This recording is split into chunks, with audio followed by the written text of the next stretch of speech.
Hello, everyone, and thanks for joining. This is Andy with the Rabbit Hole podcast. And if you don't know who I am, I'm basically the creator of the Rabbit Hole podcast along with my husband. We built a new construction home in 2020 during the pandemic, which obviously wasn't that bright in hindsight, but we did. We had a lot of issues during the construction and after.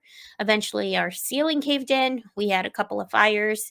We had leaks and water damage on every single floor.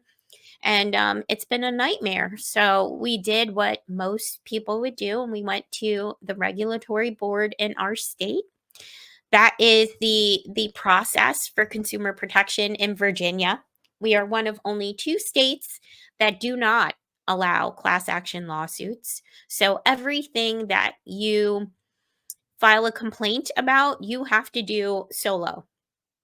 So there is no way for us to pool funds with other people. We have to fund this lawsuit ourselves. And trust me, if it wasn't so expensive to repair all of the defects, we wouldn't have bothered. It really has not benefited us one bit. It's just added an additional six-figure bill to what we're already dealing with as far as basically retrofitting a new construction home. So it's been a total nightmare. Anyway, we went to DPOR, which is our Department of Professional and Occupational Regulation. They license contractors and they also regulate contractors as well as some other professions. They have a recovery fund.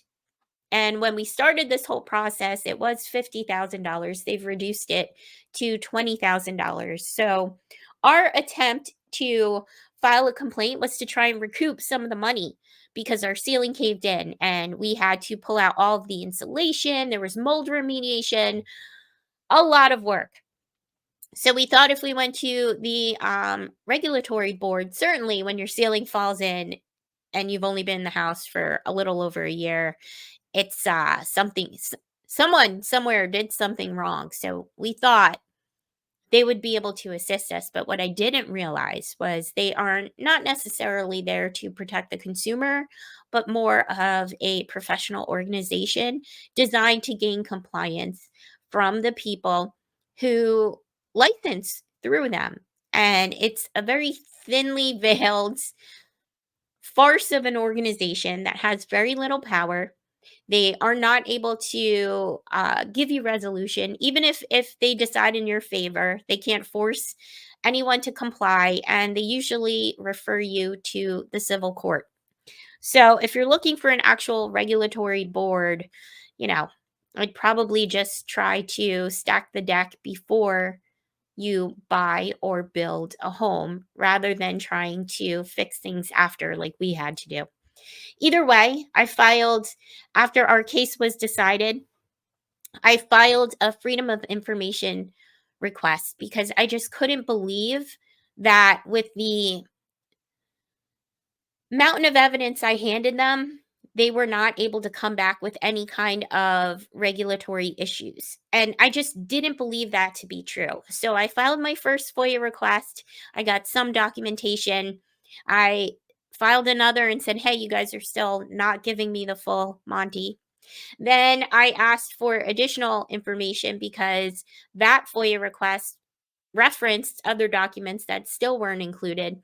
And it's gone on like that for well over their allotted time to fill a FOIA request, right?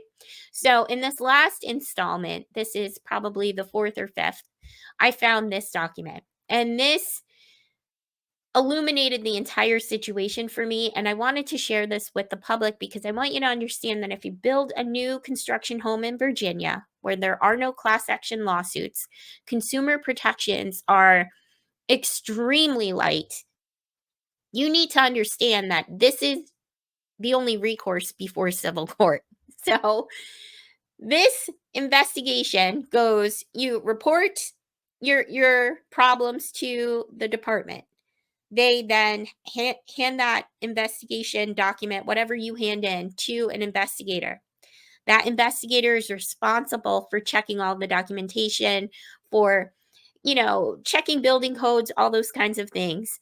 And then they're supposed to give their suggestions to adjudication, who then recommends it for either, some regulatory violation that will be heard in kind of like a courtroom setting, but it's really just the board of contractors who sits in, listens, and says, yes or no, we believe there was a violation, so fine or no fine, right?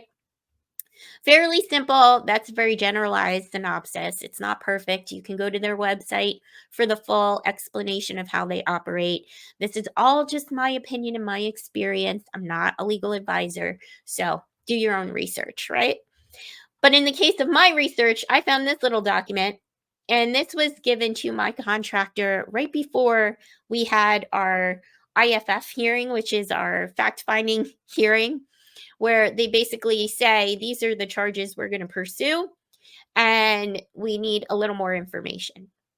So, right before that happened, this was given from our investigator to the contractor and says, during the course of the investigation, an administrative violation has been found. Specifically, the contract Gregoire Development Corporation utilized with us, I blacked out our name, was missing elements required by Regulation 18 VAC. Here's the rest of the regulation of the Board of Contractors. However, due to your continued help and transparency throughout the investigation, the board would like to offer you the opportunity to obtain compliance for this issue. So I brought this case, right? I'm if I was there at the time or privy to this information, I would say, see, cool, we just won. You found that there was a violation. Here's one. You've confirmed it based off of the law. You know which laws were violated. You want to get them compliant. I understand, me too. That's why I reported it. But you're still going to pursue the person who was wronged, right? You're still going to regulate based off of what was done to me. Not necessarily. So she goes on to say, if you're interested in obtaining compliance for these issues, I would need a signed statement, must be hand signed and dated by you, that all future contracts will contain all of the required elements. The date that this statement is signed would be the compliance date. Therefore, if contracts utilized by you were found to be missing elements prior to the compliance date, there would be no sanction. So imagine that. Imagine here's this regulatory board saying, yes, we found that you are not compliant, right? And here's the corporatocracy language. You weren't compliant, but if you get compliant with us, guess what? No regulation for you. So you're not guilty here, and you won't be guilty for any other contracts that you did this in, right? So it's retroactive. If you do it again, we're going to give you an automatic fine, which is something stupid, like $2,500, I think. But anything you've done up until this point, absolved. It doesn't matter anymore. Yeah, these people were harmed, but there's no provision for the consumer. This is just to keep our professional contractors compliant in our corporatocracy state, right? So he has a deadline. And then she also goes on to note, please understand that this is not an opportunity given to all contractors. Therefore, there's a short time window that I can accept your response. Well, again, what the hell, lady? Right?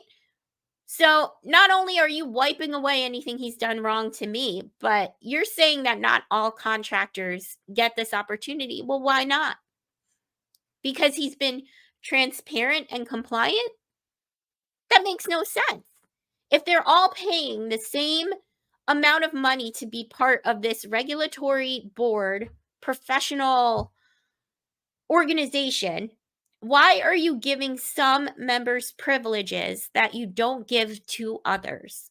It makes no logical sense. None. And why is it that a regulatory board is able to supersede what it says in my contract? If there's a contract violation, the Department of Regulatory whatever should not be saying we're going to make it compliant after the fact. No, I signed my contract on a certain date. You can't retroactively alter that contract. It doesn't make any sense, right? So that means what? Now in Virginia, contract law, it doesn't matter. Good luck with that. Good luck proving that your contract is valid in the state. So, of course, our contractor responds and he says, "Thank you for the opportunity for compliance moving forward in this situation. I certainly would like to take the board up on this much appreciated opportunity. If you could please send me the statement you need signed, I will take care of it right away. Thank you again, ma'am." I mean, how many times did this happen? I don't even know if there were other regulatory violations that she offered him magical paragraphs to sign to make go away because I don't have the full FOIA request yet. So I'm assuming there's more based on their very congenial conversation and the fact that it's another thank you. Wow, you're really helping this guy get compliant and really helping him avoid any kind of sanctions for the consumer, right? So I have nothing. I am going to have to sell my house to afford to pay for the civil suit to afford to pay for all the repairs. But he has magical paragraphs because he is a special boy who's been very nice to the regulatory board and they prefer him to me. So the laws are going to bend in his favor.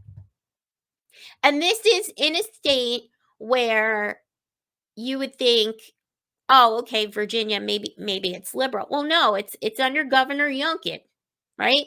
And I voted for Governor Youngkin. So you would think that he might have responded to any of my emails when I saw this investigation going sideways or gotten involved. Well, he must have because when I filed my FOIA request, this same department where the governor's elected and he appoints the director of this department, they were all included on the emails when I was seeing red flags and I was saying, "Hey, they're deleting evidence, they're not paying attention to the dates. So if someone is licensed 2 years after my home, they still contributed to something that went wrong in my home at the time it was built as an unlicensed subcontractor." So I started to incorporate the governor's office because if you follow their organizational chart, that's where it leads, right? I tried the Secretary of Labor. He ignored me, went to the governor's office. I thought that there was no response, but when I filed my FOIA request, for some reason, they're stating that the governor's office is involved in some of the communications and therefore they are not subject to release by FOIA. So clearly, all the way up the ladder, the governor's office is aware that there were magical paragraphs used to eradicate my consumer protections and prevent any kind of regulation. And he's okay with it because he hasn't reached out or responded to me. So that's my little rant for the day. I will scroll through this. You can feel welcome to read it, slow it down, pause the screen if you don't believe me. If you're a contractor who pays into this and you got regulated but they haven't, man, is this worth your time to make a FOIA request? Because I don't understand what happened. It doesn't make any sense to me. So if you can make sense of it, definitely reach out. If you'd like to hear more about our story, my name's Andy. Like I said, we are putting out episodes of the Rabbit Hole podcast, and it's kind of my story as I've gone through anxiety, having to live in a house that was falling apart around me, and my family's emotional and financial turmoil. The fact that mold ended up being a part of our lives, and my daughter now, one of them really has been affected. The others are also affected, but not as much as my one daughter who was little when we moved in. So I'm seeing the effects of mold on a small child who has to grow up constantly interacting with mold. So it's a little bit different than adults who come into a mold situation. You can detox, right? But my daughter's growing and developing. So this has affected her in a very substantial way.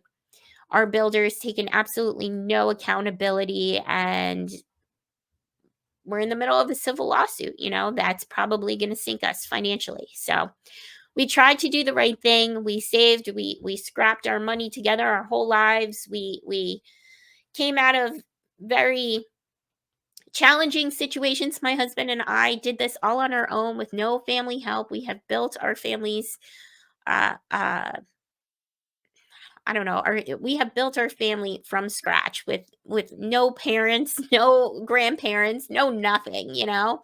So it's scrappy when you're out there on your own.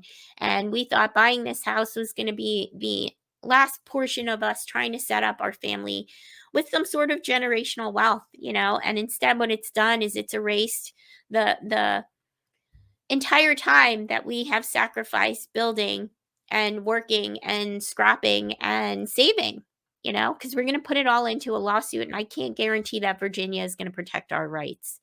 So the least I can do is share it with all of you so you can avoid it. And we hope we'll see you on the podcast. We are on Instagram, TikTok, Facebook, Twitter, X, whatever you call it. We would love to have you follow along with us, and we'll see you in the next episode.